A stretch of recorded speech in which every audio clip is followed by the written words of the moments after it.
Hi, NCRT Grade 11 Chapter 3 உடைய book back question answers பார்த்துட்டு இருக்கோம். Question number 3.29. Write the general outer electronic configuration of SP, D and F block elements அப்படின்னு கேட்டிருக்காங்க. Straight forward question.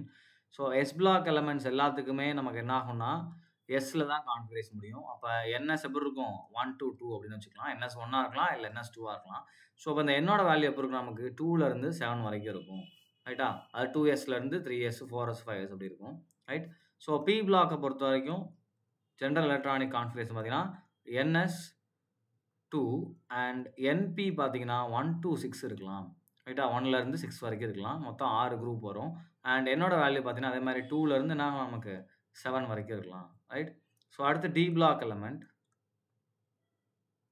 So D block எலமெண்ட்டை பொறுத்த வரைக்கும் general electronic configuration பார்த்தீங்கன்னா N-1 T 1 to 10. ரைட்டா, so எவ்வளோ இருக்கும் NS2. Right, so NS2 N 1 to 10 இருக்கலாம். அண்ட் இந்த ரெண்டு குரோமியம் அண்ட் காப்பர் நமக்கு எக்ஸப்ஷன் வருது இல்லையா, அதனால் நம்ம 1 to 2 கூட எழுதிக்கலாம். இதில் 2 சேஞ்சஸ் நமக்கு வரலாம். அண்ட் என்னோட வேல்யூ பார்த்தீங்க அப்படின்னா நமக்கு என்ன வரும் அப்படின்னா 4லேருந்து 7 வரைக்கும் இருக்கும். 4 to 7. ரைட்டா, அடுத்து பாருங்கள் F block. So F block வரும்போது நமக்கு என்ன வரும் N-2 F 1 to 14. Right, so அதே மாதிரி நமக்கு என்ன ஆகும் N-1 D வரும்.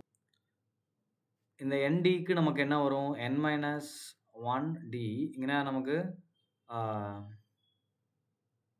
0 to 2 வரலாம். ரைட், அதே மாதிரி NSல நமக்கு என்ன வரும் அப்படின்னா 2. ஸோ இதுதான் என்னது இதோடைய ஜென்ரல் எலக்ட்ரானிக் கான்ஸ்டன்ட். இங்கே என்னோட வேல்யூ எங்கேருந்து ஸ்டார்ட் ஆகும் அப்படின்னா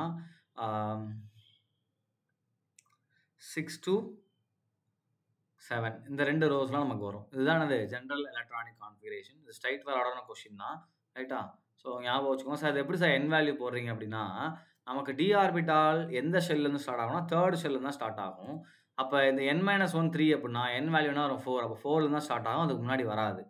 அதே மாதிரி எஃபோட வேல்யூ பார்த்தீங்க அப்படின்னா நமக்கு என்ன ஆகும் 4Fல தான் ஸ்டார்ட் ஆகும். அப்போ 4Fனா பாருங்கள் என்னோட வேல்யூ என்னவா இருக்கணும் 6ஆக இருக்கணும்.